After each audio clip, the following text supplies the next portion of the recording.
14h-16h, Brigitte Lahaie, Sud Radio. En compagnie de Yves Pslati, je rappelle également que vous êtes l'auteur de ce livre, La sexualité positive, aux éditions de La Musardine. Alors nous avons Belinda qui va tester d'abord sa libido avec mon petit test que j'ai fait exprès pour vous aujourd'hui. Et puis ensuite, je crois que vous avez aussi envie de nous poser des questions, Belinda. Vous êtes prête ? Oui, bonjour Belinda et bonjour à votre invité. Merci Belinda. Alors, surtout ne réfléchissez pas, hein, vous donnez la première réponse qui vous semble, voilà, parce qu'un test, il faut surtout... Voilà, exactement. Première question, quelle a été votre... Parce que j'avais pas prévu le quiz. Mais vous verrez, ça vous donnera une idée de la qualité de votre libido. Alors, première question, votre aventure sexuelle la plus courte, c'était une demi-heure, quelques semaines, des années? Quelques heures. D'accord. Donc c'est quelques heures. Alors attendez, parce que c'est une demi-heure, quelques semaines, des années. Donc vous me donnez quelques heures. Je sais pas. Les deux, on va dire plutôt A. On va dire que c'est plutôt la première réponse. On est d'accord. Deuxième question. Quel est votre lieu préféré pour faire l'amour? La plage, une nuit de pleine lune, sous la couette, qu'importe, pourvu que ce soit le bon partenaire. Moi, j'aime bien être dans un lit, j'aime mon confort. Donc sous la couette, on est d'accord, hein, c'est bien ça? Oui. Troisième question, d'après vous, qu'est-ce que les femmes attendent quand elles font l'amour? Petit A, le petit cadeau. Petit B, une déclaration d'amour. Petit C, que l'homme assure. Il y a déjà que l'homme assure. D'accord, donc c'est la réponse C. Très bien. Quatrième question, d'après vous, qu'est-ce que les hommes attendent quand ils font l'amour? Petit A, des compliments. Petit B, une fellation. Petit C, que la femme jouisse. Que la femme jouisse. Donc c'est la réponse C. Ensuite, 5, vous faites l'amour plutôt dans le silence, dans la lumière, dans la chaleur. Dans la lumière. Donc c'est réponse B. Ensuite, vous avez surtout besoin de faire l'amour parce que cela renforce les sentiments, ça vous calme, ce n'est pas un besoin. La première question, je crois. La première réponse. Ça renforce les sentiments. Oui, bon, je note ça. D'accord. Question 7. Quel est le fantasme que vous ne pourriez pas réaliser? Petit A, le sadomasochisme. Petit B, l'échangisme. Petit C, tourner un film porno. Tourner un film porno. D'accord. 8e question. Quel est le mot qui correspond le mieux à votre libido? La fête des sens, un besoin irrépressible, un courant d'amour.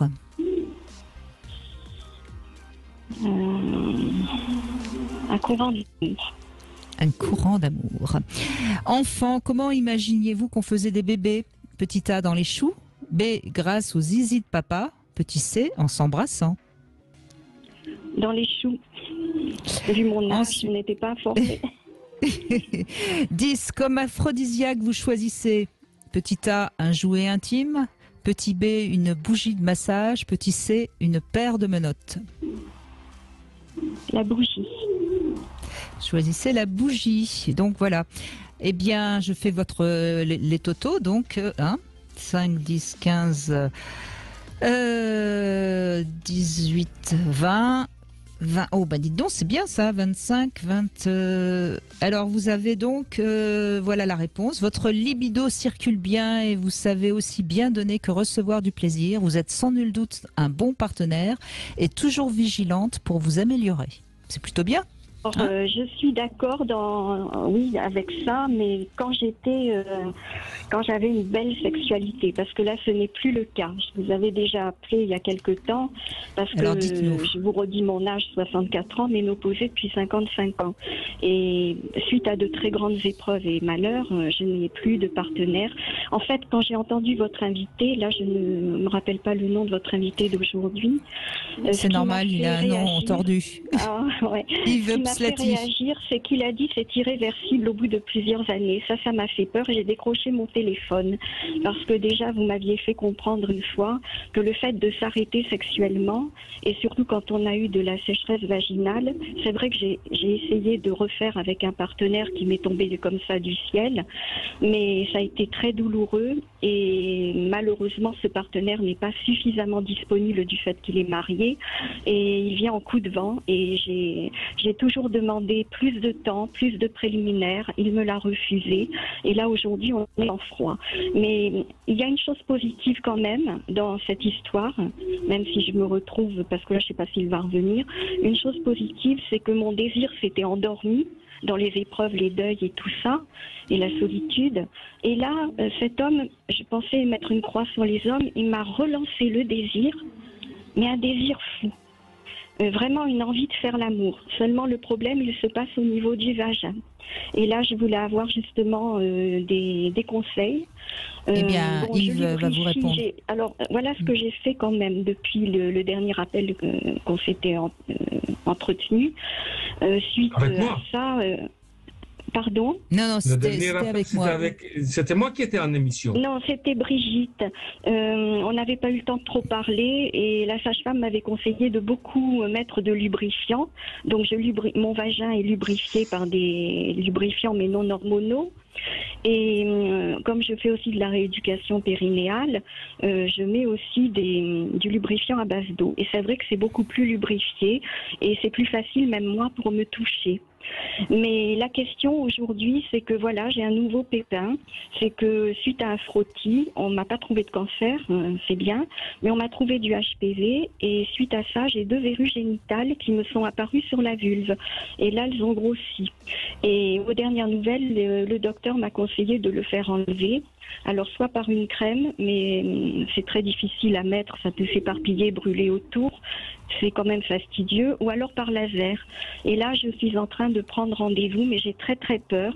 Déjà, j'ai peur de ne plus avoir de sensibilité clitoridienne, parce que je ressens du plaisir clitoridien, et je l'ai toujours ressenti, pour moi c'est très important.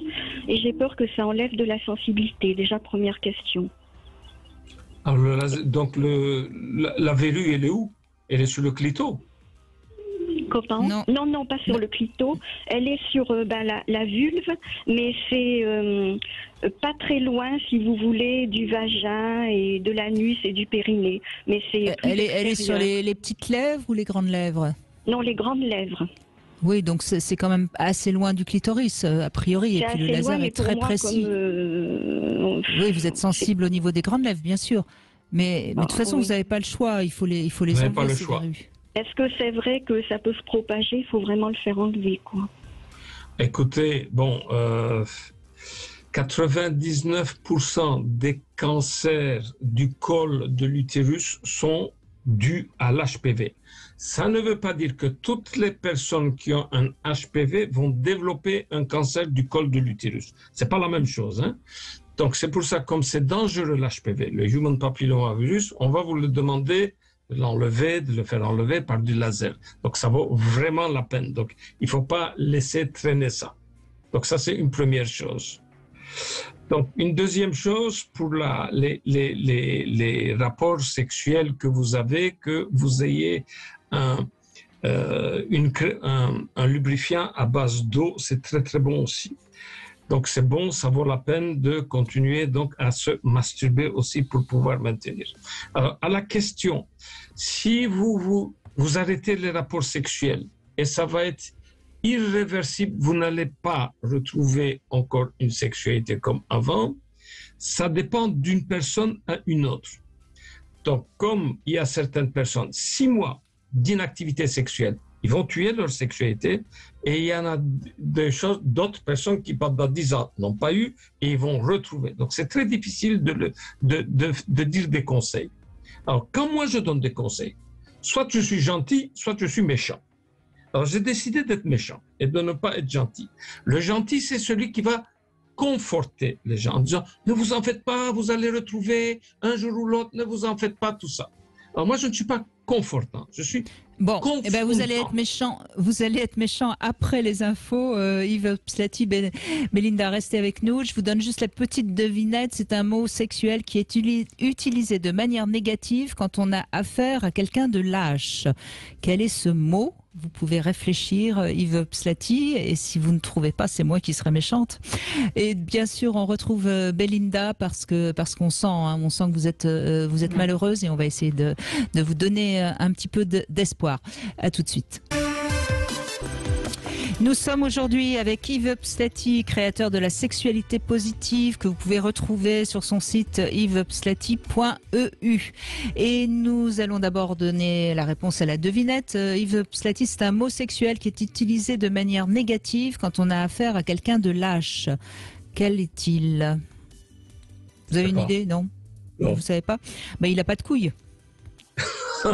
Et oui, quand c'est un mot qui est pourtant positif, les couilles, mais quand il est utilisé de manière négative, c'est parce que c'est quelqu'un de lâche. Voilà.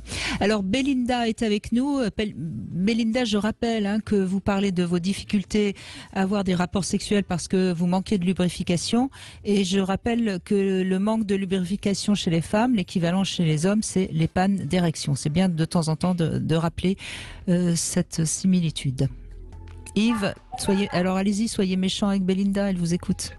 Alors, nous, évidemment, on doit faire sûrement de la prévention, donc de dire aux gens, quand vous avez des problèmes, il faut maintenir une activité sexuelle. Donc, c'est-à-dire que je ne peux pas dire à une personne qui a abandonné la sexualité, un jour ou l'autre, ne vous en faites pas, vous allez retrouver la sexualité comme avant.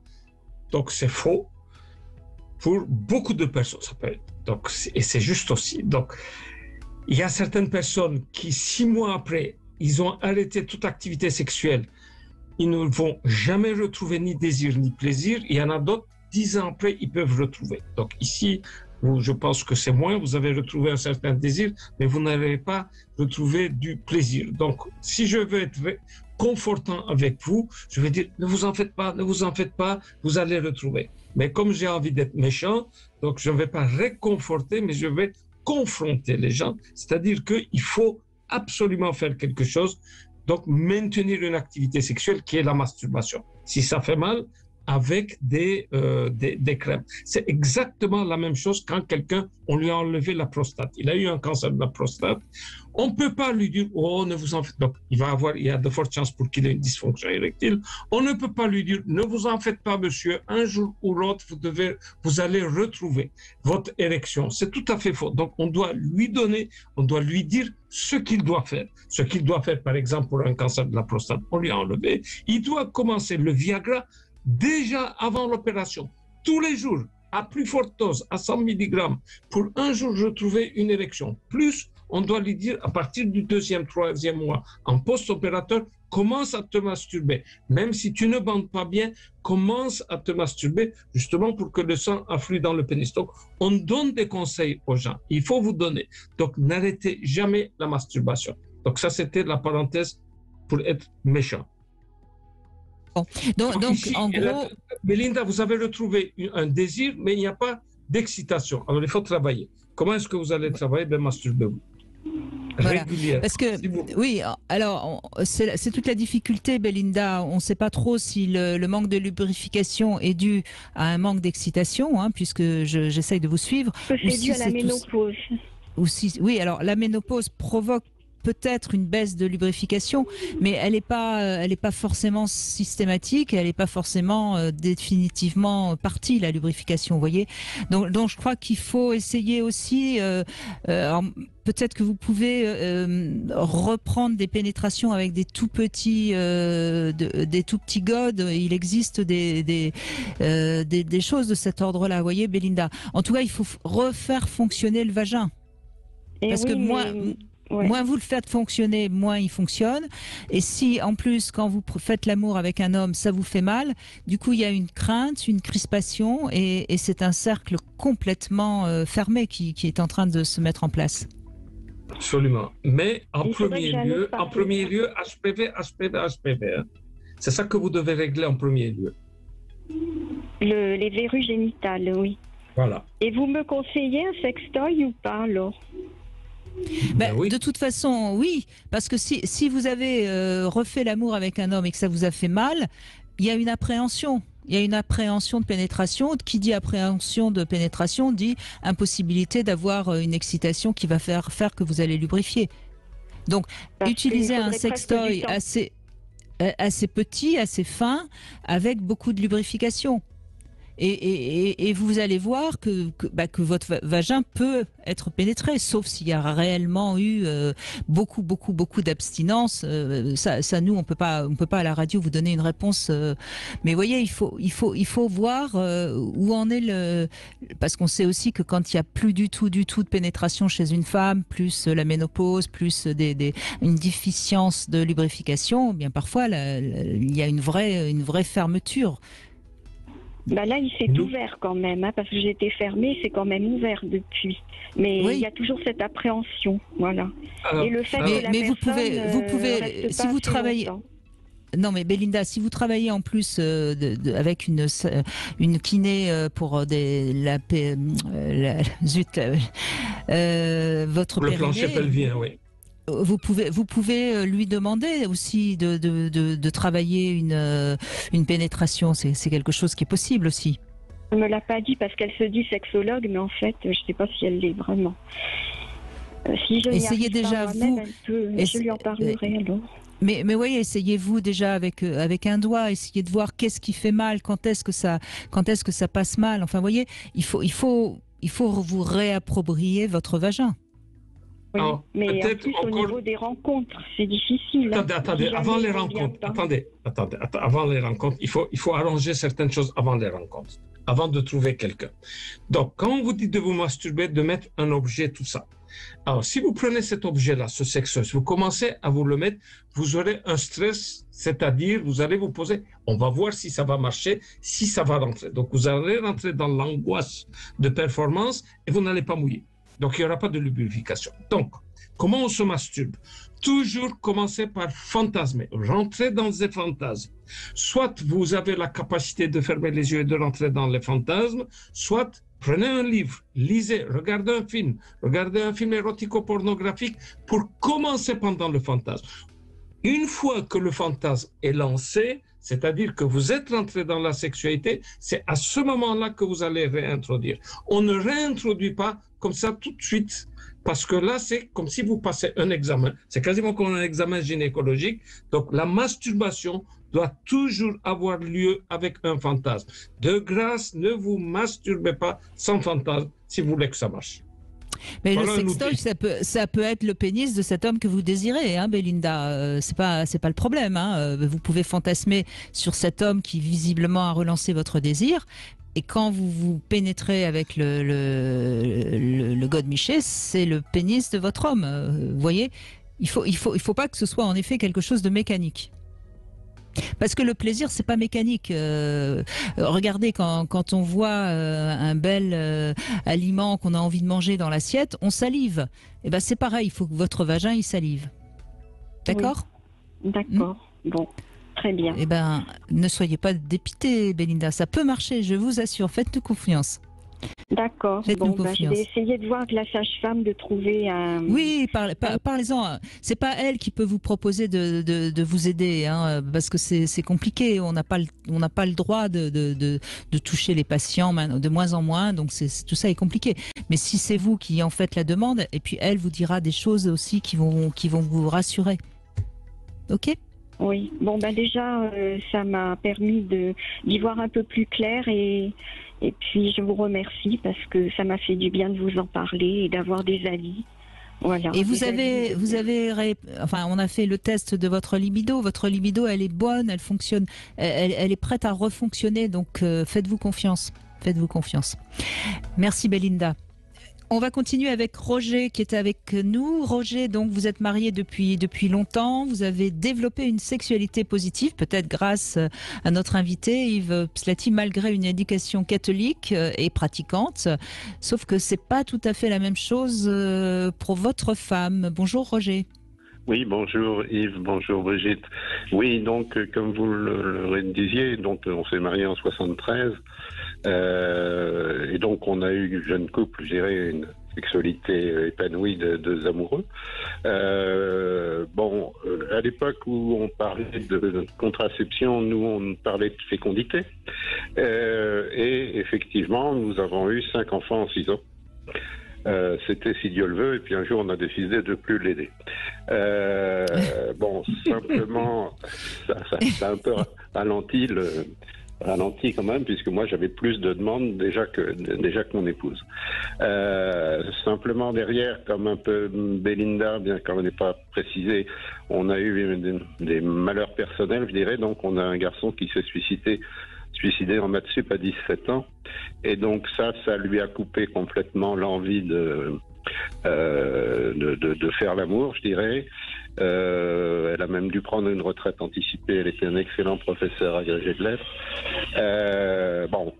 Derrière, si vous voulez, ça a compliqué, puisque moi j'avais toujours des besoins, et même j'ai continué à avoir des besoins malgré une ablation de la prostate. Alors, moi je dirais par contre, si vous voulez, que je ne qualifierais pas mon épouse de sexophobe. Je dirais qu'aujourd'hui, elle est asexuée.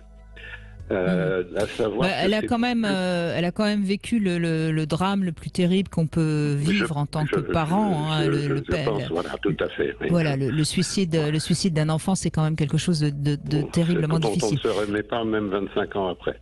Oui, ça reste un deuil presque impossible à faire. Roger, on va vous... Elle est asexuée plutôt que sexophobe. Alors ça, c'est intéressant, la nuance que vous faites, et je suis sûre que Yves Pslatty va réagir. On lui donne la parole dans un instant. On fait une petite pause. Restez avec nous, Roger, on se retrouve tout de suite.